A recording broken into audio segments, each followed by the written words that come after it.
Hi there. Welcome to the closing bell on the 25th of October for me on the Friday afternoon. And look, we're heading towards the US election, aren't we?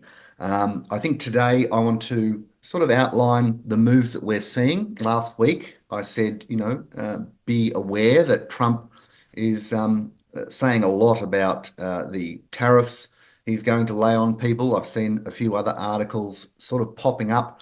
We're seeing the US bonds really sell off, and I think you've obviously probably read about that if you're keeping tabs on things. So we've got to have a look at the bonds because that's a bit of a weird one that's happened, isn't it? Because inflation's coming down. We've had a 50 basis point rate cut from the Fed. All of a sudden, after that, we've had some strong economic data, and now we've got Trump coming in. And is he going to cut taxes? And if he's cutting taxes and also has all of these spending ideas, that's going to mean possibly issuing a lot more bonds, isn't it? So that they can cover their deficit and keep their spending going if they're going to be cutting taxes. So that may be why the US bonds are selling off. We know the US debt level is just ridiculously huge. No one knows when it's all going to blow up, but it probably will at some point. But they've managed to keep it going this long. Maybe it's another 10, 20 years before anything actually happens. But, the US bonds are reacting. They are selling off ahead of the election. So I just want to show you what happened the last time Trump got elected. You may not know about that. Huge volatility happened around that time. There was a 7% range on the day. So, I guess today I want to say, we're having fun trading at the moment. Markets have been pretty good, haven't they? The gold going through the roof. I gave you Resolute Mining a while ago. I also even gave you RRL, Regis Resources. Did you get onto those? I gave them to you quite a while ago. They're flying at the moment. So, there has been some great trading going on. It's been quite fun. Markets near their all-time highs, all looking fabulous. The only fly in the ointment is this US election coming up. And if there's a big change of policy settings, trade wars starting up between Europe and China and the US, we could be in for a bit of a volatile period. So I think we've got to cool our jets, I guess, until the election really happens, get a sense of what's going on and where the opportunities might be after the election actually happens. But what we don't want to do is get caught up in, adding lots of positions just before an election comes out and then the market goes completely haywire. You don't want to do that. So I just want to set you up for what's coming, and we can chill for the next 2 weeks while we wait to see what happens and who gets in. So if you want to learn about what I'm doing, like I really do suggest that you just check out the lessons. That's a document I've put together for you. You'll see below the video. Just click on the link for that. Either that or in the top right corner, you should see a little eye. You can click on that, and that will take you to a list of documents. They're all going to the lessons, the links you'll see there. So just read that document if you want to learn about the way I approach things, how I manage risk, how I use technical analysis. A lot of people don't understand much about technical analysis. I've really developed my own system. I don't follow classical technical analysis. I think a lot of it is really doesn't work. So if you want to learn about that, how I go about things, please read that document and you'll certainly learn a lot. I've given you guys a lot of great tips in the past. Hopefully you've gotten onto a few of those. I gave you Spotify, $150. That's up at $380 now in about a year or so after I gave you that tip. Regis, all these stocks I've been giving you. So hopefully you've been following along and doing well out of those. So please, read the document and you'll certainly learn a lot more about how I go about things and my history in the markets. So let's jump to the charts and have a quick look at what's going on. So I wanted to start by looking at the S&P 500, looking back in 2016 when Trump last got elected, so you can get a sense of, what can happen around these elections. And then on the day of the actual election, the volatility was just immense because everyone thought Trump getting elected would be bearish. So the market, I remember on the day, was selling off aggressively down once it got confirmed that Trump was probably going to win. And then all of a sudden, the market reversed and we had a 7% range on the day in the S&P 500. Absolutely immense range on the day. And that was actually the beginning of a really strong trend to the upside for the market. Just have a look at this.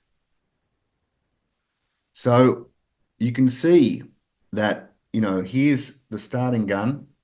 Market got completely wrong-footed, and that actually set off the starting gun to a massive run in the S&P as everyone realized that Trump's policies were actually pretty business friendly and we're going to get things going.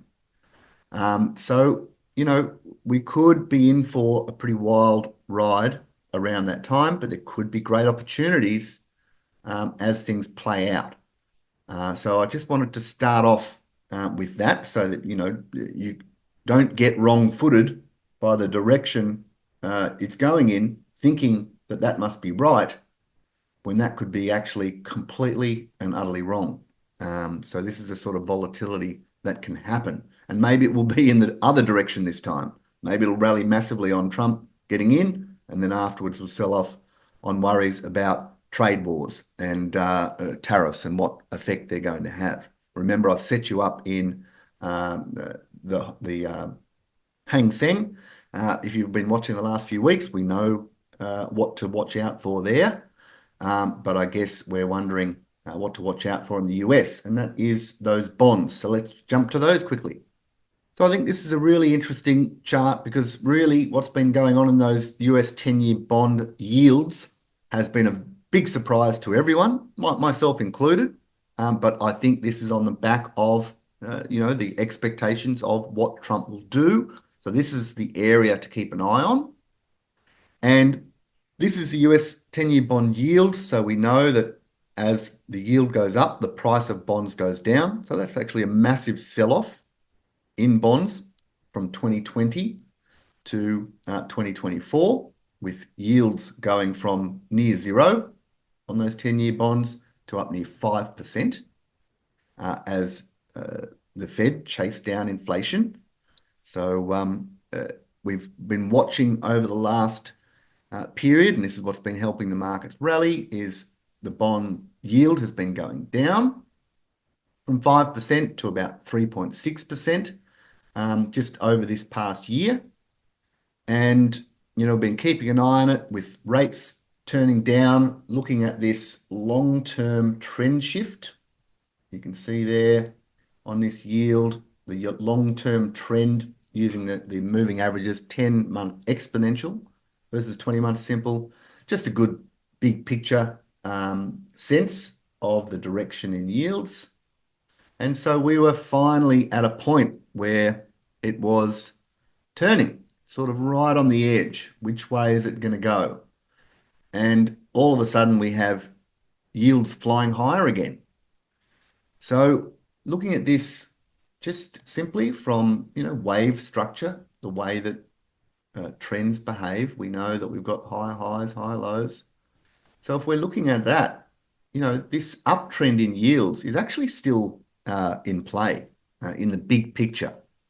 So US 10-year bond yields really need to drop below that sort of 3.3% level to really get the sense that the trend really is shifting based on the waves. And that is the sort of highest low in the trend. So that's sort of the sign saying, watch out if it heads below there. So, you can make a case that trends are still the yields are actually still heading higher from that point of view. And we've had, this correction in those yields, and now they're heading higher again. So, boy, that's a bit of a spanner in the works if that's going to be the case. If we see this monthly buy pivot, so that's this month, end of October, looks like we could end up with a buy pivot in yields. You see the lowest yield there on the monthly basis. You need a close on the monthly basis above the high of that. That is what we're going to see here. So that's pretty damaging to those bonds. And it could be this reaction to Trump. And if he does get in, you know, is there going to be a massive increase in supply from the US, and they're already running big deficits, cutting taxes, still keeping spending and promises, etc., etc. You know, do yields go up on the flood of supply, even though inflation's going down? So that would be an interesting development and would affect stocks, wouldn't it? So this is a real, important issue to keep an eye on. We know these things can change rapidly. Yields turn down and, head below that 3.6% level for starters. Boy, it's going to look very different. We're right on the cusp of, this long-term trend shift. So often it can be volatile around that moment, and all of a sudden something happens, and then it is off, and yields are turning down, and all of a sudden, it all happens very quickly. So it is something to keep an eye on, and it'll be around that election is when you need to, keep your wits about you. So it'll be interesting to watch what happens to those bond yields, and if they go much higher, I think stocks are going to struggle to keep rallying the way they are. But just quickly on the S&P 500, strong as an ox, isn't it? Just beautiful, strong trend. It'll hit a wall at some point, but when you see something like this is a monthly chart. You see these long-term trends. That long-term trend turned up there. I told you about this shift when that happened, and it's bouncing off the 10-month exponential very nicely. And when it trends well, it just holds above that 10-month. And so it really is trending. It needs to sell off a long way, really, to change the picture. That can all happen quickly, but just looking at this, there's no signs yet of panic or needing to worry at all, is there? It's pretty incredible the way it's moving. So all saying it's fine from that point of view. And it's a similar situation in the ASX 200 of trending higher. You've got to allow the trend to develop and have lines in the sand below where you're saying I will take evasive action, but you've got to let it sort of run while it's running. So just looking at this very long-term chart, just wanted to point out, here's the high from 2007. And the market really has struggled around this high for a very long time. And the question is, have we finally broken away from that level? Which means, if that's the case, are we sort of on the verge of a serious breakout, which is saying that we've had really a consolidation period for a long time in our market. It hasn't really been powering, has it? We've had long periods of just a bit of a rally, a couple of years of going nowhere, bit of a rally, couple of years having a bad time. And really, if you look at that rally there, years and years, not really going anywhere. Nice rally there, years and years not going anywhere. So the ASX has really been struggling. And, the fact that it was so close to the 2007 high, nearly 20 years later, 17 years later, maybe it's due to have a really nice, strong trend. Maybe as China recovers, etc., etc. So there is that, sense that potentially we're finally breaking out and can trend properly. So I just wanted to point out the sort of final resistance zones. Even though we're at all-time highs, there are resistance levels that I can find sort of as extensions of previous moves. And, the first thing to point out would be you've got this channel going up since, the 2009 low. So if we're looking at that uh, channel and how prices have sort of moved for quite a long time, is this process of hitting that top of the channel and sort of struggling. That was the 2020 COVID crash. Again, struggling there. So here we are again at the top of that channel. Are we in for another period like that before really taking off? Or is it ready to break out of the channel to the upside and really trend? But you're just aware that we are sort of at that overextension to the upside. So a bit aware of that. But also the other thing I look at is, these ranges and the areas outside the range where you often find resistance. So if I'm looking at the correction that happened in 2022, I am keeping an eye on those levels which are outside the range. So if we're looking at that correction, I'm looking at that level 25% above the range. So using the width of the range for the calculation, 25% above, and then the Fibonacci 61.8% above. So that's also and often the most important resistance level. That's when everyone's completely bullish, thinks it's all going up, but it can still be under the influence of that midpoint, point of control of the range from the past few years. And all of a sudden, the sellers come in and you have a mean reversion event. Doesn't mean it's not going to then turn back up, but it's just an area where I've noticed time and time again is where corrections begin from. So just noting that we're nudging up against it, not yet proving anything. I need to see it turning down and giving us a sign that it's actually going down. Momentum is up. So that's the way I'm positioned, but just aware of in the past how often these work out. So if we look at this correction back in 2018, got this major correction here, a big sell-off. And then where's that level? The 61.8 above. And look at that. That's the beginning of the COVID crash. You can do it again and again. Those sort of things happen in the market where you get these areas where markets will find a lot of resistance before sort of selling off. And you can see it in the short term as well, like if I went like that. So if we look at the way prices were rallying, nice strong correction over a few months, then we get the blast off out to that area, the 618 above, and look at that. That's the beginning of a major correction. So if you're keeping an eye on those things, you can often pick up pretty good signals when you know that's where resistance will be.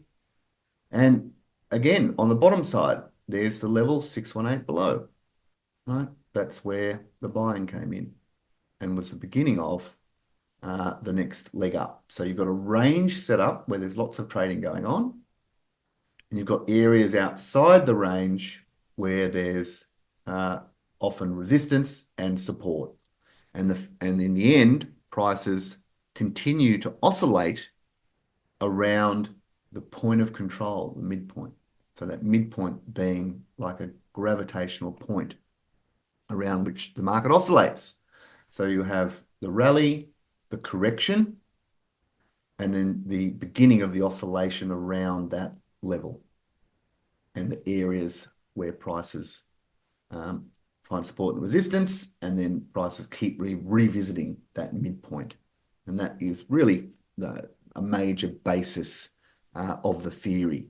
And you'll see it happening again and again. This is how markets move and how they fool traders again and again, where you get the correction and the range is set up, and then you get the false breaks of that area and a move back to the point of control, and again a false break of the bottom and back to the point of control. So if you understand how it develops, you can actually find great opportunities.